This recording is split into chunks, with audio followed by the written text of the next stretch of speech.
आज हम देखते हैं चैप्टर 5 अंडरस्टैंडिंग एलिमेंट्री शेप्स की exercise 5.1। Question number 1, what is the disadvantage in comparing line segments by mere observation. मतलब जस्ट हम देखकर हम दो लाइन सेगमेंट्स को अगर हम कंपेयर करते हैं तो उसका डिसएडवांटेज क्या है।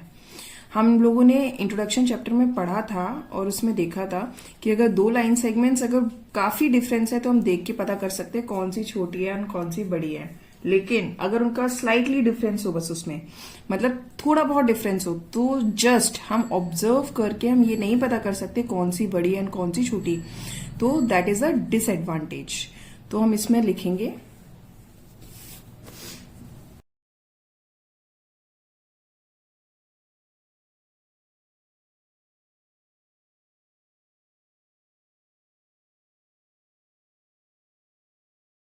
ये, by mere observation we cannot compare the line segments with slight difference in their length, so there may be a chance of error।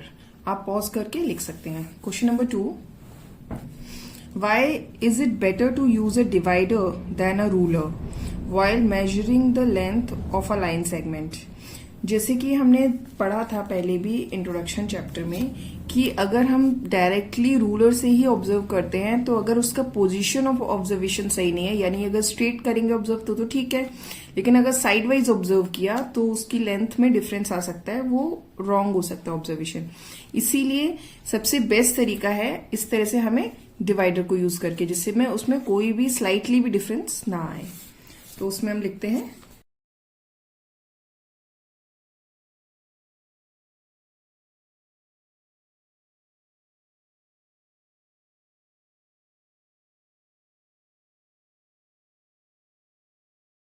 ये, while using a ruler chance of error occur due to thickness of ruler। अगर ये जो हमारा ruler ज्यादा मोटा है तब भी अगर हम साइडवाइज देखते हैं तो उसमें काफी डिफरेंस आ जाएगा। एंड एंगुलर व्यूइंग, किस जगह से हम देख रहे हैं। So using divider gives more accurate measurement. आप पॉज करके इसको नोट डाउन कर सकते हैं। Next question number 3, draw any line segment से A B, take any point C lying in between A and B, measure the lengths of AB, BC and AC is AB is equal to AB plus BC। इसमें बोल रहा है कोई भी आप line segment एक खींचिए। मैंने यहां से ये लाइन सेगमेंट खींच ली। अब ये हमने मान लिया ये A है और ये B है। अब बोल रहा है take any point C lying between A B के बीच में कोई भी एक पॉइंट सी लेने के लिए बोला है। हमने वो पॉइंट सी इधर मान लिया है।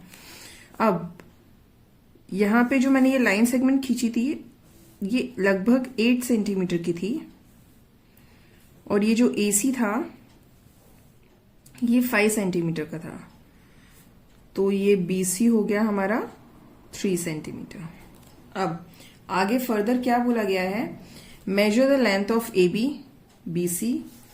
बोलेंगे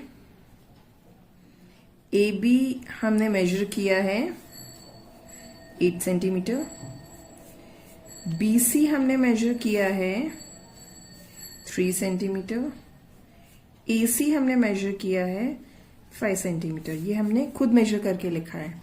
is A B is equal to A C plus B C. चलिए ए बी हमारा कितना आया है 8 सेंटीमीटर, वो हमने पहले ही निकाल रखा था 1। अब बी सी प्लस ए सी ये कितना आया है हमारा 3 plus 5 that is equal to 8 centimetre. यानी कि ये भी 8 सेंटीमीटर ये भी 8 सेंटीमीटर, तो फिर क्या होगा, therefore yes A B is equal to A C plus B C. ये हमारा यहां पे प्रूव हो गया। Next question number 4, if A B C are 3 points on a line such that A B is equal to 5 centimetre, B C is equal to 3 centimetre and A C is equal to 8 centimetre, which one of them lies between the other to. मतलब ये आपको measurement इन्होंने दे दिया है। इसमें बोल रहा है कि इन तीनों पॉइंट्स में से कौन सा पॉइंट दो पॉइंट्स के बीच में आता है। तो इसमें हमारा ये पे गिवन क्या है कि A B is equal to 5 centimetre, BC is equal to 3 centimeter and AC is equal to 8 centimeter. अब AB हमें दिख रहा है कि ये सबसे बड़ा है, तो इन दोनों को एडिशन करके देखते हैं. AB प्लस BC अगर हम ऐड करते हैं यानी 5 प्लस 3 करते हैं तो वो आता है हमारा 8 सेंटीमीटर, जो कि AC भी हमारा 8 सेंटीमीटर है. तो यानी कि ये और ये दोनों इक्वल हैं. Therefore AC is equal to AB plus BC. तो इससे हमें साफ क्लियर पता चल रहा है. Therefore it is clear that AC is equal to AB plus BC, hence point B lies between A and C. Next, question number 5. Verify whether D is the midpoint of AG. अच्छा, mid point कब होता है? जब AG के exactly बीच में D आ जाए, यानी कि AD एंड DG दोनों इक्वल हो जाए लेंथ में. तो हम देखते हैं AD की लेंथ कितनी है. सबसे पहले यहाँ पे आप ऑब्जर्व करिए कि AD की लेंथ कितनी है. तो हमें पता चल रहा है AD is equal to AD यहां से लेके यहाँ है, यानी कि 4 माइनस 1, ये आ रहा है 3 यूनिट्स. देखिए 1 2 एंड 3 यूनिट्स आ रहा है. और इसी में देख के हमें पता चल रहा है DG कितना आ रहा है, 1 2 3 यूनिट्स. अब AG को ऑब्जर्व करेंगे, 1 2 3 4 5 6 यूनिट्स. अब इससे हमें क्या पता चल रहा है? Therefore AG is equal to AD plus DG. इन दोनों को ऐड करके भी आ रहा है और दोनों ये इक्वल भी हैं. And AD is equal to DG. अब AD और DG भी इक्वल हैं और इन दोनों को ऐड करके AG भी आ रहा है. तो hence D is midpoint of AG. Hence proved. Next, question number 6. If B is the midpoint of AC and C is the midpoint of BD, where ABCD lies on a straight line, say why AB is equal to CD. चलिए, सबसे पहले इसमें दिया गया है कि B is the midpoint of AC line segment. अब इसको आप ध्यान से पढ़िए और समझिए क्या बोल रहा है. कि कोई एक लाइन सेगमेंट है, यहाँ पे AC है ये, और जो B है उसका मिड पॉइंट है. मिड पॉइंट है यानी कि सेंटर में है. तो इससे हमें क्या पता चल रहा है? अगर ये सेंटर में है, ये सेंटर का मतलब क्या है कि AB is equal to BC हो जाएगा. तो हम बोल सकते हैं therefore AB is equal to BC. ये हमारी फर्स्ट इक्वेशन हो गई.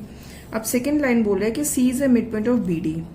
C is the mid point of BC line segment. अब ये BC जो लाइन सेगमेंट है, mid point of BD.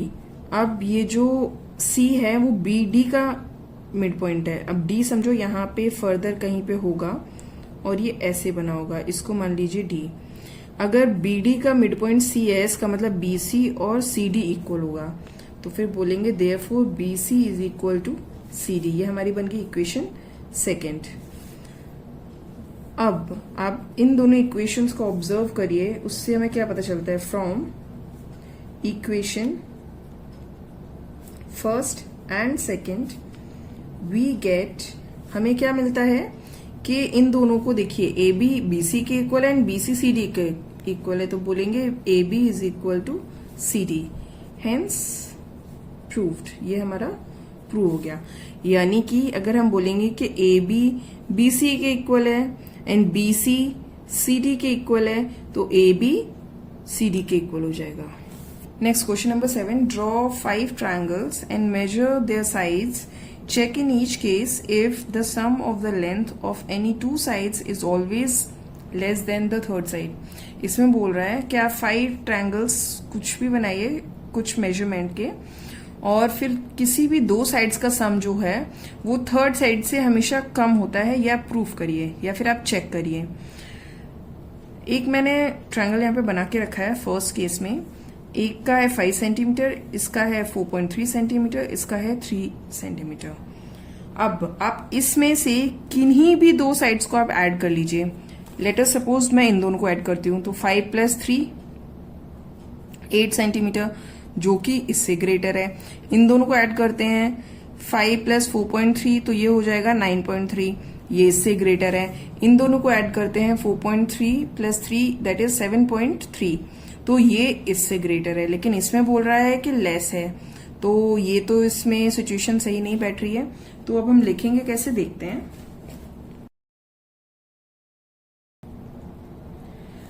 A B ये जो है 5 सेंटीमीटर हमने ले लिया है, और बी सी है हमारा 3 सेंटीमीटर, एंड ए सी है हमारा 4.3 सेंटीमीटर। अब अगर हम ए सी एंड बी सी को ऐड करते हैं, यानी 3 + 4.3 करते हैं, तो ये आंसर आ रहा है हमारा 7.3 centimetre, which is greater than A B. यानी कि अब हमें इन दोनों इक्वेशन से हमें क्या मिला है कि जो ए बी है ये ग्रेटर है ए सी प्लस बी सी से। Therefore sum of two sides is greater than third side. Same इसी तरह से अब हम सेकेंड सिचुएशन देखेंगे। इसमें ए बी सी, अब इसमें मैंने एक इक्विलेटरल ट्रायंगल बनाने का ट्राई किया है। A B 3 centimetre, B C 3 centimetre and A C 3 centimetre. तो इसमें हम लिखते हैं कि जो ए बी है that is 3 centimetre, B C is equal to 3 centimetre and A C is also equal to 3 centimetre. अब इसमें अगर हम फिर से कोई भी दो साइड्स को ऐड करते हैं, जैसे A B plus B C कर लेते हैं, तो वो आता है 3 + 3 दैट इज 6 सेंटीमीटर। अब ये हो गया 6 सेंटीमीटर और ए सी हो गया 3 सेंटीमीटर। इन दोनों से हमें क्या पता चलता है कि ए सी प्लस बी सी, इन दोनों का एडिशन आया है वो 7.3 आया है, और ए बी है 5 सेंटीमीटर, तो 7.3 इज ग्रेटर देन 5 सेंटीमीटर। तभी आया है कि sum of two sides is greater than third side. तो इसमें यहाँ पे क्या है, जो ए सी है वो 3 सेंटीमीटर है, जो कि लेस देन है A B plus B C से, यानी A B plus B C is greater than A C, यानी कि दो साइड्स का sum is greater than third side है। तो इसमें भी क्या निकला है, therefore sum of two sides is greater than third side. Next example हमने लिया है जिसमें कि हमने ए बी ले लिया है 6.5 सेंटीमीटर, बी सी ले लिया है 5 सेंटीमीटर एंड ए सी ले लिया है 6 सेंटीमीटर। तो यहाँ हम मेंशन करते हैं कि A B is equal to 6.5 centimetre, B C हमने लिया है 5 सेंटीमीटर एंड ए सी हमने लिया है 6 सेंटीमीटर। अब इसमें आप कोई भी दो साइड्स ले लीजिए जिनको ऐड करें, जैसे कि बी सी प्लस ए सी अगर हमने किया है वो आया है 5 + 6 दैट इज 11 सेंटीमीटर, यानी कि A B 6.5 centimetre and B C plus A C आया 11 centimetre which is greater than A B. Therefore क्या आया है, जो B C plus A C है is greater than A B, इससे बड़ा है, यानी कि सम of two sides is greater than third side। अब इसी तरह से हम नेक्स्ट एग्जांपल लेते हैं। इसमें हम ट्रायंगल का कोई भी नाम मेंशन कर सकते हैं। एक्स वाई जेड हमने ले लिया, अगर एक्स वाई हमने लिया है 4 सेंटीमीटर, वाई जेड हमने लिया है 3 सेंटीमीटर एंड एक्स जेड हमने लिया है 4.9 सेंटीमीटर विच इज अप्रॉक्स 5। अब इसमें भी आप कोई भी दो साइड्स ले लीजिए, जैसे मैं X Y plus Y Z करती हूँ, यानी कि 4 + 3 यानी कि 7 सेंटीमीटर। अब ये तो आया 7 सेंटीमीटर दो साइड्स का सम, थर्ड साइड है 4.9, obviously 4.9 is less than 7, therefore क्या हो जाएगा, X Y plus Y Z is greater than X Z, therefore sum of two sides is greater than third side. Next example MNO, इसमें हमने ले लिया है जो MN है वो हमने ले लिया है 5 सेंटीमीटर, NO ले लिया है हमने 6 सेंटीमीटर एंड MO हमने ले लिया है 5 सेंटीमीटर। इसमें भी आप कोई भी दो साइड्स को ऐड कर दीजिए, जैसे कि मैं ऐड करती हूं, मान लीजिए MN प्लस MO। इसमें आप अपने आप से कोई भी ट्रायंगल्स ड्रॉ कर सकते हैं, इसमें कोई मेंशन नहीं है कि किस साइड का लेना है, कितना सेंटीमीटर होना चाहिए, कुछ नहीं, कैसा भी ले लीजिए, बस हमें ये शो करना है। उसमें ये बोला गया है कि sum of two sides is always less than, which is not true. अब क्या है, MN प्लस MO यानी कि 5 प्लस 5 दैट इज 10 सेंटीमीटर, और NO हमारा है 6 सेंटीमीटर जो कि लेस है इससे, यानी कि MN plus MO is greater then NO, therefore sum of two sides is greater than third side। इन सभी एग्जाम्पल्स में जो हमने 5 एग्जाम्पल्स लिए इन सब में यही प्रूफ होता है कि sum of two sides is always greater than the third side, which is also a property of a triangle. So अब ये एक्सरसाइज आपकी यहीं पे कंप्लीट होती है।